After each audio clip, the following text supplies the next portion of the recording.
Hi ಸ್ನೇಹಿತರೆ, Kannada quiz ಚಾನಲ್ಗೆ ಸ್ವಾಗತ. ಇವತ್ತಿನ ಮೊದಲನೇ ಪ್ರಶ್ನೆ, ಜೀವಕೋಶದಲ್ಲಿನ ನ್ಯೂಕ್ಲಿಯಸ್ ಕಂಡುಹಿಡಿದವರು ಯಾರು? A. Robert Clive, B. Robert Brown, C. Rutherford, D. Dalton.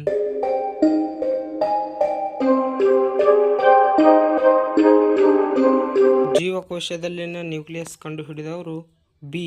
Robert Brown. ಎರಡನೆಯ ಪ್ರಶ್ನೆ, ಸಂವಿಧಾನಕ್ಕೆ ಮೊದಲ ತಿದ್ದುಪಡಿಯನ್ನು ಯಾವ ವರ್ಷದಲ್ಲಿ ಮಾಡಲಾಯಿತು? ಎ. 1951, ಬಿ.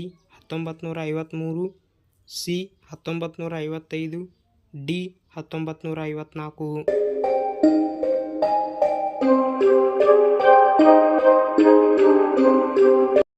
ಸಂವಿಧಾನಕ್ಕೆ ಮೊದಲ ತಿದ್ದುಪಡಿಯನ್ನು 1951ರಲ್ಲಿ ಮಾಡಲಾಯಿತು. ಮೂರನೆಯ ಪ್ರಶ್ನೆ, ವಿಕ್ರಮಾರ್ಜುನ ವಿಜಯ ಗ್ರಂಥದ ಕರ್ತೃ ಈ ಕೆಳಗಿನವುಗಳಲ್ಲಿ ಯಾರಾಗಿದ್ದಾರೆ?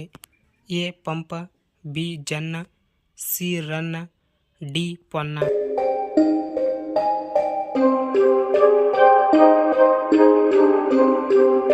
ವಿಕ್ರಮಾರ್ಜುನ ವಿಜಯ ಗ್ರಂಥದ ಕರ್ತೃ ಎ. ಪಂಪ. ನಾಲ್ಕನೆಯ ಪ್ರಶ್ನೆ, ಕರ್ನಾಟಕದಲ್ಲಿ ಭತ್ತ ಉತ್ಪಾದನೆಯಲ್ಲಿ ಈ ಜಿಲ್ಲೆ ಪ್ರಥಮ ಸ್ಥಾನದಲ್ಲಿದೆ.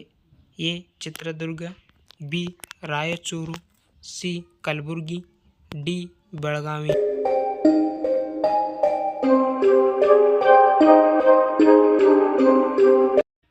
ಕರ್ನಾಟಕದಲ್ಲಿ ಭತ್ತ ಉತ್ಪಾದನೆಯಲ್ಲಿ ರಾಯಚೂರು ಪ್ರಥಮ ಸ್ಥಾನದಲ್ಲಿದೆ. ಐದನೆಯ ಪ್ರಶ್ನೆ, ಸ್ವತಂತ್ರ ಪೂರ್ವದಿಂದಲೂ ಕಬ್ಬಿನ ಬೆಳೆಗೆ ಹೆಸರುವಾಸಿಯಾಗಿರುವ ಜಿಲ್ಲೆ ಯಾವುದು?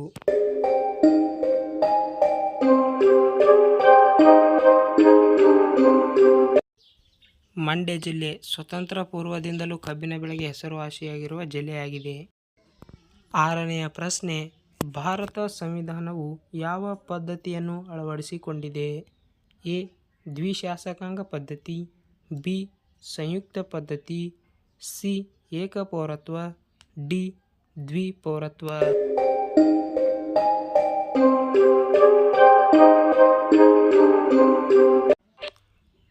ಭಾರತ ಸಂವಿಧಾನವು ಏಕಪೌರತ್ವ ಪದ್ಧತಿಯನ್ನು ಅಳವಡಿಸಿಕೊಂಡಿದೆ. ಕೊನೆಯ ಪ್ರಶ್ನೆ, ಟೀ ಕುಡಿದ ತಕ್ಷಣ ನೀರು ಕುಡಿದರೆ ಏನಾಗುತ್ತದೆ? ಎ. ಶುಗರ್ ಕಾಯಿಲೆ, ಬಿ. ಲಿವರ್ ಸಮಸ್ಯೆ, ಸಿ. ಹಲ್ಲುಗಳಿಗೆ ಹಾನಿ, ಡಿ.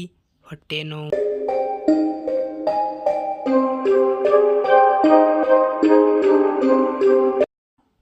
ಸಿ. ಹಲ್ಲುಗಳಿಗೆ ಹಾನಿ. ನೋಡಿ ಸ್ನೇಹಿತರೆ, ನೀವು ಇಲ್ಲಿವರೆಗೂ ಎಷ್ಟು ಪ್ರಶ್ನೆಗಳಿಗೆ ಉತ್ತರಿಸಿದಿರಿ ಎಂದು ಕಮೆಂಟ್ ಬಾಕ್ಸ್ನಲ್ಲಿ ಕಮೆಂಟ್ ಮಾಡಿ.